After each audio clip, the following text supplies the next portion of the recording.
Over the last month, I've been traveling the country, talking to Americans about how we can out-educate, out-innovate, and out-build the rest of the world. Doing that will require a government that lives within its means and cuts whatever spending we can afford to do without. But it'll also require investing in our nation's future, training and educating our workers, increasing our commitment to research and technology, building new roads and bridges, high-speed rail, and high-speed internet.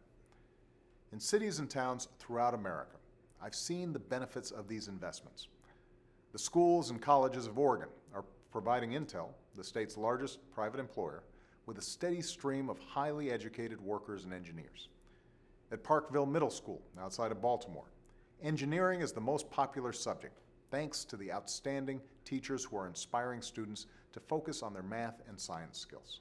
In Wisconsin, a company called Orion is putting hundreds of people to work manufacturing energy-efficient lights in a once-shuttered plant. And in the small community of Marquette, in Michigan's Upper Peninsula, widely accessible high-speed internet has allowed students and entrepreneurs to connect to the global economy. In fact, one small business, a third-generation family-owned clothing shop called Getz's, is now selling their products online, which has helped them to double their workforce and make them one of America's 5,000 fastest-growing companies in a recent listing. Each of these places reminds us that investments in education, innovation, and infrastructure are an essential down payment on our future. But they also remind us that the only way we can afford these investments is by getting our fiscal house in order. Just like any family, we have to live within our means to make room for the things we absolutely need. That's why I've called for a freeze on annual domestic spending over the next 5 years. A freeze that would cut the deficit by more than $400 billion over the next decade, bringing this kind of spending to its lowest share of our economy since Dwight Eisenhower was president.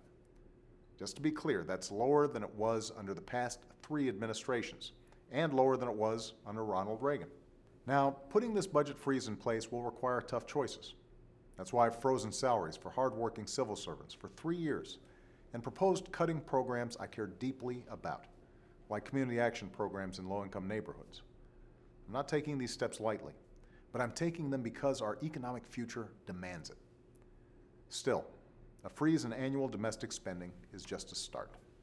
If we're serious about tackling our long-run fiscal challenges, we also need to cut excessive spending wherever we find it, in defense spending, spending in Medicare and Medicaid, and spending through tax breaks and loopholes. I am willing to consider any serious ideas to help us reduce the deficit, no matter what party is proposing them. But instead of cutting the investments in education and innovation we need to outcompete the rest of the world, we need a balanced approach to deficit reduction. We all need to be willing to sacrifice, but we can't sacrifice our future. Next week, Congress will focus on a short-term budget. For the sake of our people and our economy, we cannot allow gridlock to prevail. Both Democratic and Republican leaders in the House and Senate have said they believe it's important to keep the government running while we work together on a plan to reduce our long-term deficit.